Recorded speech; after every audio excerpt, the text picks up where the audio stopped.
Hello everyone, आई hope आप सब अच्छे होंगे। मैं आयुषी आप सबका स्वागत हमारे नर्सिंग गुरुकुल के इस बेहतरीन प्लेटफॉर्म पे करती हूँ।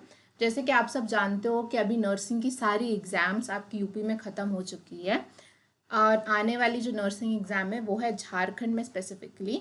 तो हमारा नर्सिंग गुरुकुल आपका वन स्टॉप सोल्यूशन होगा प्रिपरेशन के लिए, अगर आप सिस्टमैटिक वे में प्रिपेयर करना चाहते हो with all the model papers और previous year questions.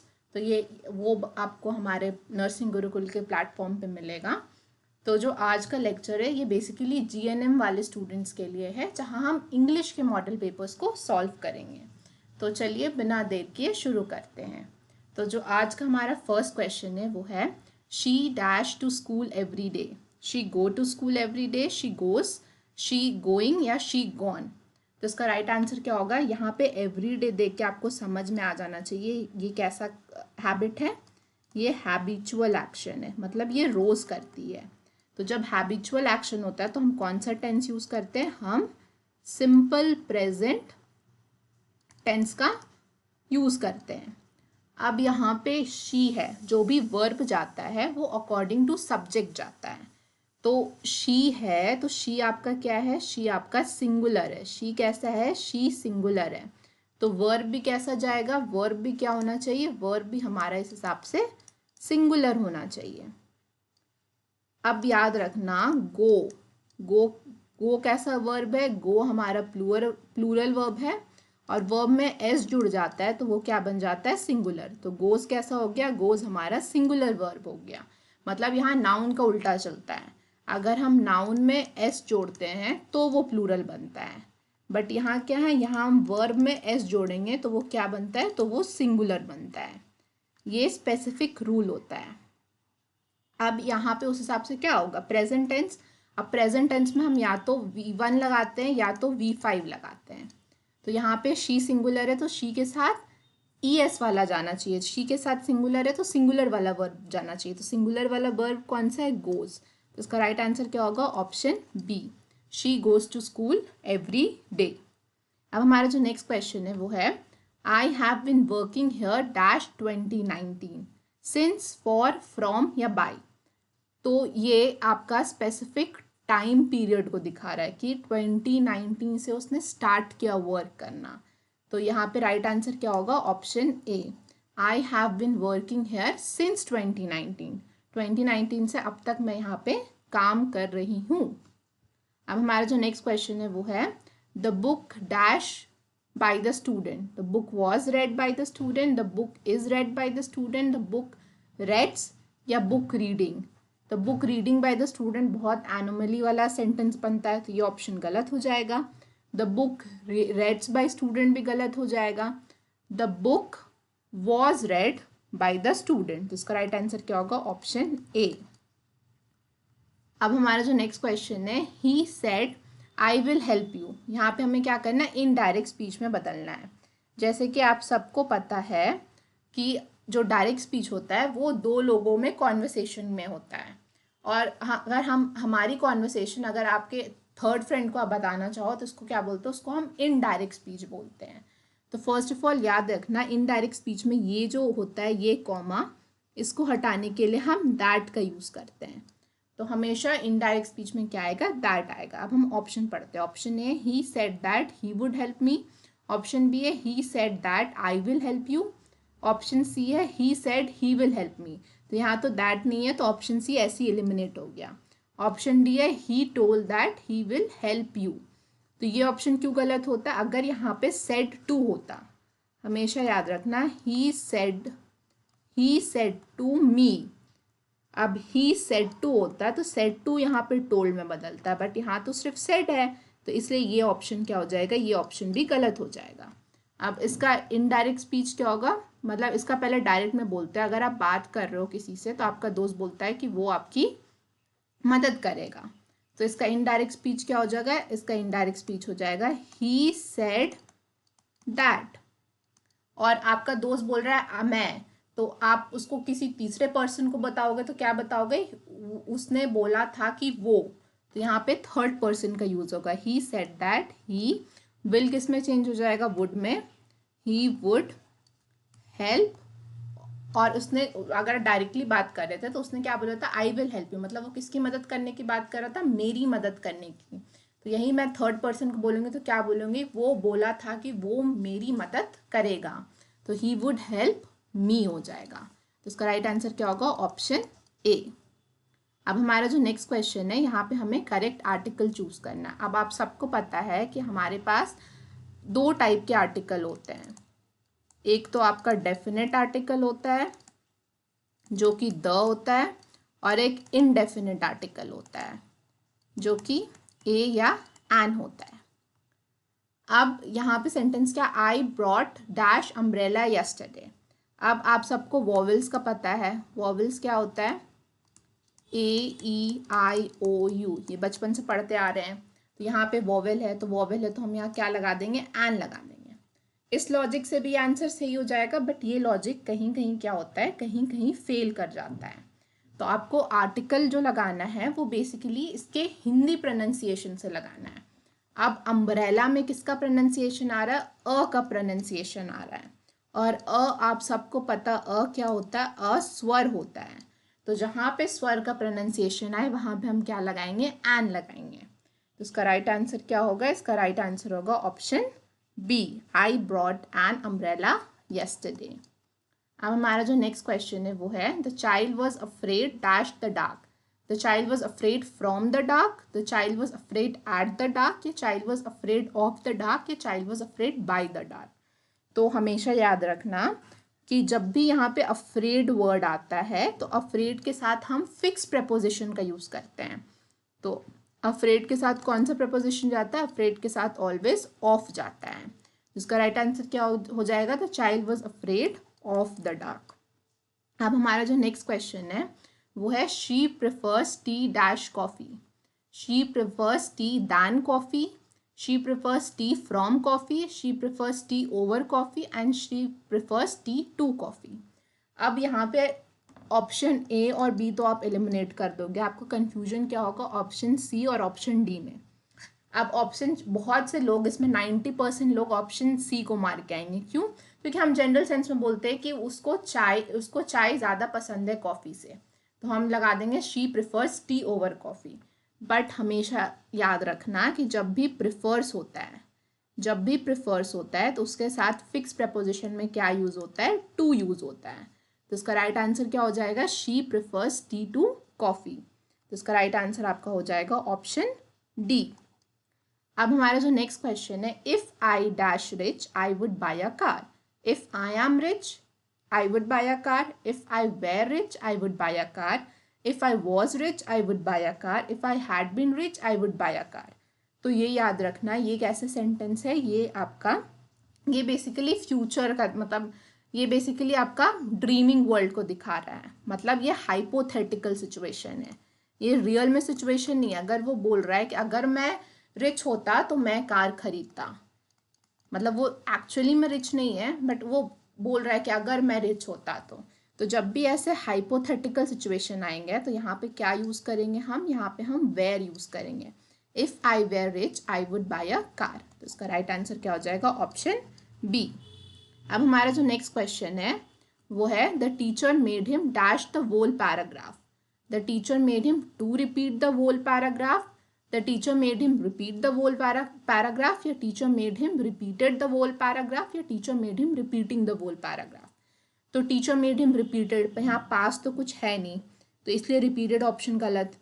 teacher made him repeating the whole paragraph, तो repeating आपको पता है कि हम continuous tense में यूज़ करते हैं, उसके पहले helping verbs होना ज़रूरी, is, am, are, इसलिए ऑप्शन गलत हो जाएगा।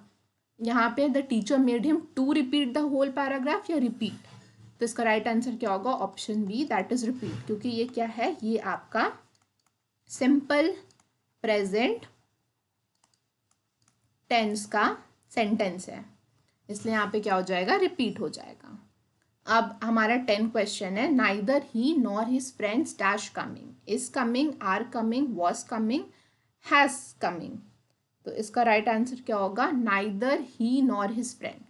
तो जब भी याद रखना, जब दो सेंटेंस किससे, नाइदर नॉर से कनेक्टेड होते हैं तो हम किसको प्रेफर देते हैं, हम यहाँ पे नाइदर नॉर हम यहाँ पे सेकंड सब्जेक्ट को प्रेफर करते हैं। हमारा फर्स्ट सब्जेक्ट ही है, सेकंड सब्जेक्ट हिज फ्रेंड्स है। तो पहला सब्जेक्ट हमारा सिंगुलर है, सेकंड सब्जेक्ट हमारा प्लूरल है।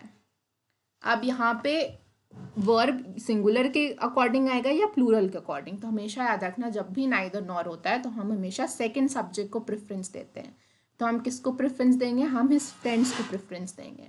और जब हिज फ्रेंड्स को प्रेफरेंस देंगे तो यहाँ पे जो वर्ब आएगा वो कैसा आएगा, वो प्लूरल वर्ब आएगा। तो इस तो आपको पता है सिंगुलर वर्ब है, ये गलत हो जाएगा। वॉज भी सिंगुलर वर्ब है, ये गलत हो जाएगा। हैज़ भी सिंगुलर वर्ब है, ये गलत हो जाएगा। तो इसका राइट आंसर क्या होगा, option B, neither he nor his friends are coming. अब हमारा आज का जो नेक्स्ट टॉपिक है वो है बेसिकली वोकैबलरी। ये क्वेश्चंस आते हैं आपको जिसमें कोई वर्ड दे देगा, उसका synonym, antonym, one word substitution या फिर ईडियम्स हमें बताना होता है। अब हमारा जो फर्स्ट क्वेश्चन है इसका वो है 11th number, choose the synonym of brave. अब सिनोनिम क्या होता है, सिनोनिम होता है सेम मीनिंग वाले वर्ड। अब हमारा वर्ड क्या है, ब्रेव। ब्रेव मतलब क्या होता है, ब्रेव मतलब होता है बहादुर। तो इसका सिनोनिम क्या होगा, कावर्ड, टिमिड, फियरलेस या वीक। तो कावर्ड, कावर्ड यानी मतलब क्या होता है, कावर्ड यानी होता है डरपोक। टिमिड मतलब क्या होता है, शाय या फिर नर्वस होना। और वीक मतलब क्या होता है, वीक मतलब होता है कमज़ोर। तो ये सब तो क्या हो गया, कावर्ड, टिमिड, वीक, ये सब क्या हो गया, एंटोनाइम हो गया। तो ब्रेव का सिनोनाइम क्या होगा, option C, that is fearless. अब हमारा जो नेक्स्ट क्वेश्चन है वो है, यहाँ पे हमें एंटोनिम बताना है, किसका, जेनरस का। अब एंटोनिम क्या होता है, एंटोनिम होता है डिफरेंट मीनिंग वाले वर्ड, अपोजिट बताना बेसिकली। अब जेनरस मतलब क्या होता है, जेनरस मतलब जो थोड़ा पोलाइट है, जो काइंड है, जो हम्बल है, तो वैसे पर्सन को हम क्या बोलते हैं, जेनरस पर्सन बोलते हैं। तो इसका ऑप्शन है सेल्फिश, ऑप्शन बी है kind, option C humble, option D है पोलाइट। तो काइंड, हम्बल, पोलाइट क्या हो गया, ये तो सिनोनिम हो गया। तो इसका एंटोनिम क्या होगा, option A, that is selfish. अब हमारा जो नेक्स्ट क्वेश्चन है, यहाँ पे हमें वन वर्ड बताना है, किसके लिए, a person who treat sick animal. उसको डेंटिस्ट बोलते हैं, पेडियाट्रिशियन बोलते हैं, वेटनेरियन बोलते हैं या फिर फार्मासिस्ट बोलते हैं। तो जो सिक एनिमल को ट्रीट करता है उसको हम वेटरीनेरियन बोलते हैं। डेंटिस्ट आप सबको पता है, जो दांतों के डॉक्टर होते हैं, तो टीथ का जो ट्रीटमेंट करता है। पेडियाट्रिशियन जो होते हैं वो चाइल्ड के डॉक्टर होते हैं। और वैसे ही फार्मासिस्ट कौन होते हैं, फार्मासिस्ट वो पर्सन होते हैं जो बेसिकली मेडिसिन वगैरह की स्टडी करते हैं। अब हमारा जो नेक्स्ट क्वेश्चन है, यहाँ पे हमें ईडियम की मीनिंग बतानी है। जैसे कि आप सब ने हिंदी में सुना होगा, एक अनार 100 बीमार, चिड़िया चुग गई खेत। वैसे इंग्लिश में भी बहुत सारे ईडियम्स होते हैं। तब हमारा जो ईडियम है वो क्या है, hit the nail on the head. तो इसका मतलब क्या होता है, hurt someone, do something foolish, do exactly the right thing या बीट समवन। तो यहाँ पे हिट द नेल, नेल का क्या हो रहा है, नेल को हम हिट कर रहे हैं, वो भी कहाँ पे, उसके हेड पे। तो आप हर्ट समवन मत लगा देना, ये मतलब बहुत लोग करेंगे ऐसे सोच के, तो ये ऑप्शन गलत होगा। इसका मतलब क्या होता है, इसका मतलब होता है कि एकदम सही काम करना। तो इसका राइट आंसर क्या होगा, option C, do exactly the right thing. अब हमारा जो नेक्स्ट क्वेश्चन है, यहाँ पे हमें करेक्टली स्पेल वर्ड बताना है। वर्ड क्या है, वर्ड हमारा रिसिप्ट। अब जब आप कहीं जाते हो कुछ सामान खरीदने, तो आपको दुकानदार क्या देता है, आपको दुकानदार रिसिप्ट देता है। उसमें आपके सारे एक्सपेंसेस, सारे खर्चे, प्रोडक्ट के नेम सब लिखे रहते हैं। तो रिसिप्ट का राइट स्पेलिंग क्या होता है, RECEIPT।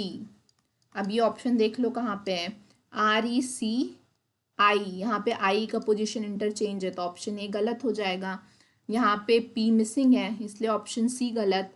और REC यहाँ पे E मिसिंग है, इसलिए ऑप्शन डी गलत। तो इसका राइट आंसर क्या हो जाएगा, ऑप्शन बी। अब हमारा जो नेक्स्ट क्वेश्चन है वो है, यहाँ पे हमें अपोजिट बताना है, किसका, इंक्लूड का। इंक्लूड मतलब क्या होता है, इंक्लूड मतलब अपने में समा लेना।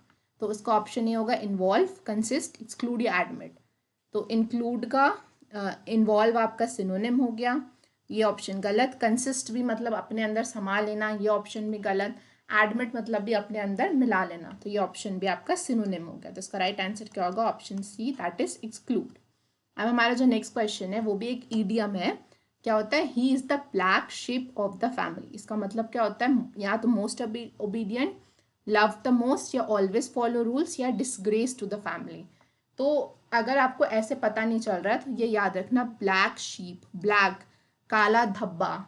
तो काला धब्बा किसके लिए बोलते हैं? जब जब अगर मतलब काला धब्बा समाज के लिए मतलब क्या होता है कि डिसग्रेस टू द सोसाइटी। तो इसका राइट आंसर क्या होगा? Option D. इस इडियम का मीनिंग क्या होता है? Disgrace to the family. अब हमारा वन वर्ड सब्सटीट्यूशन वाले क्वेश्चन है। A speech given at a funeral, उसको हम मोनोलॉग बोलते हैं, डायलॉग बोलते हैं, यूलॉजी बोलते हैं या डिबेट बोलते हैं। तो जो हम फ्यूनरल में स्पीच देते हैं बेसिकली उसको हम क्या बोलते हैं? उसको हम यूलॉजी बोलते हैं। मोनोलॉग आप सबको पता है, आपने अगर आपने प्यार का पंचनामा देखा होगा तो उसमें कार्तिक आर्यन का मोनोलॉग बड़ा फेमस है। मोनोलॉग बेसिकली क्या होता है? सेल्फ गिवन स्पीच, मतलब एक सांस में सब बोल देने को हम क्या बोलते हैं? मोनोलॉग बोलते हैं। डायलॉग क्या होता है? जब आप कोई मूवी देखते हो तो दो लोगों के बीच का जो कॉन्वर्सेशन होता है, जो कॉन्वर्सेशन होता है उसको हम डायलॉग बोलते हैं। और डिबेट आप सबको पता है, आपने स्कूल में डिबेट कंपटीशन बहुत देखे होंगे। तो डिबेट मतलब क्या होता है? वाद विवाद, जिसमें बेसिकली एक टॉपिक होता है, कुछ फॉर द मोशन होते हैं, कुछ अगेंस्ट द मोशन होते हैं, कुछ उसके समर्थन में बोलते हैं, कुछ उसके अगेंस्ट में बोलते हैं। तो इसी को क्या फिर उसका अल्टीमेटली डिबेट होता है, मतलब चर्चा होती है बातों में। इनफैक्ट पॉलिटिशियंस भी करते हैं, एक दूसरे को कॉन्ट्राडिक्ट करते हैं कि क्यों मैं सही हूँ, फिर अल्टीमेटली उसका कंक्लूजन बनता है। तो इसका राइट आंसर क्या होगा? जो फ्यूनरल में हम स्पीच देते हैं उसको हम यूलॉजी बोलते हैं। अब हमारा जो नेक्स्ट क्वेश्चन है वो है synonym of abandon. Leave, join, love या कैच। तो अबैंडन मतलब क्या होता है? अबैंडन मतलब किसी को खारिज कर देना, मतलब किसी को बेसिकली छोड़ देने को हम क्या बोलते हैं? अबैंडन बोलते हैं। तो इसका राइट आंसर सिनोनिम यानी सेम मीनिंग वाले वर्ड, तो सेम मीनिंग क्या हो गया? लीव। तो इसका राइट आंसर हो गया ऑप्शन ए। अब हमारा जो नेक्स्ट क्वेश्चन है, एंटोनिम ऑफ ऑप्टिमिस्ट। ऑप्टिमिस्ट कौन होता है? ऑप्टिमिस्ट होता है कि जो पॉजिटिव पर्सन हो। और हमें क्या बताना है? एंटोनिम। एंटोनिम मतलब अपोजिट। तो ड्रीमर, रियलिस्ट, पेसिमिस्ट या बिलीवर। तो ऑप्टिमिस्ट मतलब जो पॉजिटिव पर्सन, और पेसिमिस्ट मतलब क्या होता है? जो नेगेटिव पर्सन हो। तो इसका राइट आंसर क्या होगा? Option C, that is pessimist. अब ड्रीमर कौन होता है? जो ख्वाबों की दुनिया में जीते हैं। रियलिस्ट कौन होते हैं? जो लाइक रियलिटी में जीना पसंद करते हैं। वो ऐसे पर्सन होते हैं उनको पता होता है कि हाँ भाई अभी हमने पढ़ाई नहीं किया तो इट्स लाइक एग्जाम मेरा नहीं निकलेगा। और ड्रीमर क्या होते हैं? पढ़ाई नहीं भी करेंगे फिर भी सोचते रहेंगे कि वन डे हम अपना मतलब कैसे कॉलेज में जाएंगे, एक दिन बड़े आदमी बनेंगे। तो दैट इज़ बेसिकली ड्रीमर। और बिलीवर कौन होते हैं? बिलीवर बेसिकली जो एक कोई फिलॉसफी में बिलीव करते, जैसे कि कार्ल मार्क्स एक बिलीवर थे, वो कम्युनिज्म की फिलॉसफी में बिलीव करते थे। तो इसका राइट आंसर क्या होगा? एंटोनिम ऑफ ऑप्टिमिस्ट क्या होता है? पेसिमिस्ट। अब जो हमारा टॉपिक आने वाला है वो है कॉम्प्रीहेंशन बेस्ड क्वेश्चन। अब ये क्वेश्चन ऐसे होते हैं, इसमें बेसिकली आपको मार्क्स ग्रैब करना बहुत आसान होता है, क्योंकि अल्टीमेटली जो क्वेश्चंस रहते हैं उसके आंसर कहाँ पे गिवन होते हैं? उसके आंसर आपके पैसेज में गिवन होते हैं। तो बस इसको पैसेज को हमें ढंग से पढ़ना रहता है। तो ये जो हमारा पैसेज है ये किस पे है? ये हमारी फ्लोरेंस नाइटिंगेल पे पैसेज है। ये बेसिकली एक नर्स थी जिन्होंने नर्सिंग में बहुत अच्छा काम किया। अब ऐसा होता है कि अगर आप पैसेज पढ़ने बैठो और क्वेश्चंस करो तो फिर क्वेश्चंस जनरली मिस हो जाते हैं। तो पहले क्वेश्चंस पढ़ो एंड देन वो पैसेज में वो वाला लाइन ढूंढो। तो जो हमारा फर्स्ट क्वेश्चन है पैसेज बेस्ड वो क्या है? Florence Nightingale is known as lady with sword, lady of light, lady with the lamp या नाइट लेडी। तो ये हमारा कहाँ गिवन है? ये हमारा फर्स्ट ही पैराग्राफ में गिवन है। Florence Nightingale is known as the lady with the lamp. तो इसका राइट आंसर क्या हो जाएगा? इसका राइट आंसर हो जाएगा आपका ऑप्शन सी। अब हमारा जो नेक्स्ट क्वेश्चन है, during which war did she serve? World war 1, world war 2 या क्रीमियन वॉर या फिर गल्फ वॉर। अब यहाँ पे देखो लिखा होगा ड्यूरिंग द, सेकेंड लाइन में देखो, during the Crimean war she work tirelessly. तो कौन से वॉर में उसने सर्व किया? Option C, that is Crimean war. अब her main contribution was building hospital, starting wards, improving hygiene या गिविंग मेडिसिन। तो ये भी इसी पैराग्राफ में दिया हुआ है। During the Crimean war she work tirelessly to improve hygiene and health conditions. तो बेसिकली उन्होंने क्या काम किया था? हाइजीन और हेल्थ कंडीशंस पे। तो इसका राइट आंसर क्या हो जाएगा? इसका राइट आंसर हो जाएगा option C. Due to her work the death rate increase, stayed the same, reduced या वॉज नॉट अफेक्टेड। तो ये कहाँ दिया है, ये आपका लास्ट पैराग्राफ में दिया है, efforts greatly reduce the death rates. तो डेथ रेट्स क्या हो गया, डेथ रेट्स आपका रिड्यूस हो गया। तो इसका राइट आंसर क्या होगा, ऑप्शन सी। अब Florence Nightingale belong to France, Germany, Italy या ब्रिटेन। तो यहाँ पे लिखा है वॉज अ ब्रिटिश नर्स। देखो फर्स्ट पैराग्राफ में लिखा है ब्रिटिश नर्स, तो ब्रिटिश है तो मतलब कहाँ बिलोंग करेगी, ब्रिटेन में। तो इसका राइट आंसर क्या होगा, इसका राइट आंसर होगा ऑप्शन डी। अब हमारा जो नेक्स्ट क्वेश्चन है वो है एरर डिटेक्शन वाले क्वेश्चन या फिर सेंटेंस करेक्शन वाले क्वेश्चन। अब ये क्वेश्चन में थोड़ा ग्रामर की नॉलेज रिक्वायर्ड होती है आपको, तभी आप इसको सही कर सकते हो। अब हमारा जो फर्स्ट क्वेश्चन है, she do not like chocolate, यहाँ पे एरर क्या है, शी है, डू नॉट है, लाइक्स है, चॉकलेट है।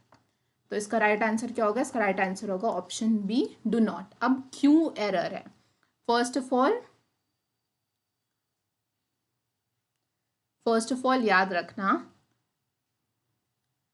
कि यहाँ पे आपका जब भी शी है तो शी क्या है, शी आपका सिंगुलर है। तो सिंगुलर के साथ जो भी वर्ब आएगा वो कैसा आना चाहिए, सिंगुलर आना चाहिए। तो डू कैसा होता है, डू आपका प्लूरल होता है, और डज कैसा होता है, डज आपका सिंगुलर होता है। इसलिए यहाँ शी के साथ क्या होगा, शी के साथ डज होगा, तो इसलिए यहाँ पे डू नॉट आपका एरर हो गया। इसका राइट सेंटेंस क्या होता है, she does not like chocolate. अब हमारा जो नेक्स्ट क्वेश्चन है वो है चूज द करेक्ट सेंटेंस। यहाँ पे हमें करेक्ट सेंटेंस बताना है। तो हमारा सेंटेंस है I have seen the movie, I have seen the movie, I am see the movie या आई सीन द मूवी। तो जब भी सी याद रखना, V1, V2, V3, V4, V5। सी क्या होता है, सी, सॉ, सीन, सीज या सीइंग। अब यहाँ पे देखना, यहाँ पे हमारा वर्ड क्या है, हमारा वर्ड है आपका हैज़, हैव।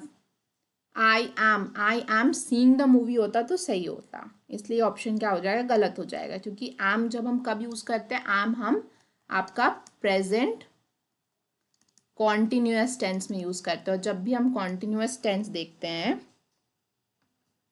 तो उसमें हम सीइंग का यूज़ करते हैं, I am seeing the movie.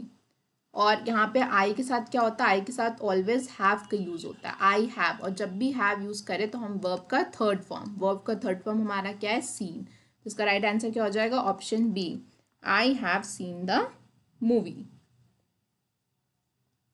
अब हमारा जो नेक्स्ट क्वेश्चन है, यहाँ पे हमें एरर बताना है। सेंटेंस क्या है, each of the boys have a book. अब यहाँ पे एरर क्या है, ईच है, ऑफ द बॉयज है, या हैव है, या अ बुक है। तो जब भी याद रखना, ईच मतलब क्या होता है, ईच मतलब एक। तो ये बेसिकली सिंगुलर को डिनोट करता है, मतलब हर एक। ईच मतलब क्या होता है, हर एक, मतलब जितने बॉयज में हर एक के पास क्या है, हर एक के पास बुक है। तो यहाँ पे जो वर्ब जाएगा वो कैसा जाएगा, वो सिंगुलर जाएगा। तो हैव नहीं होगा, क्या होगा यहाँ पे, हैज़ होगा, just because of each.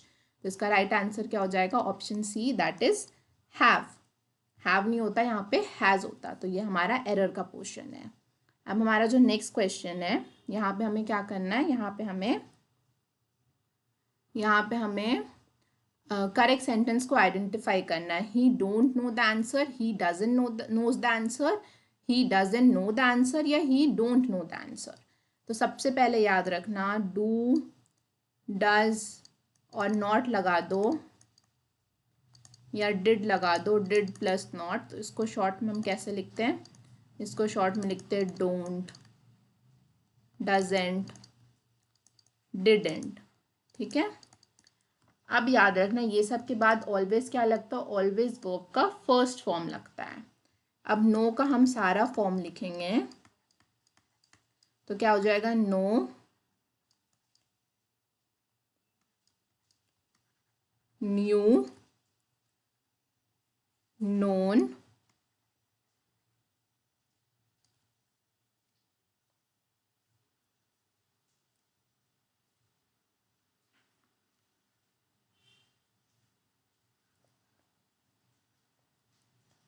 Knows और क्या होता है नोइंग।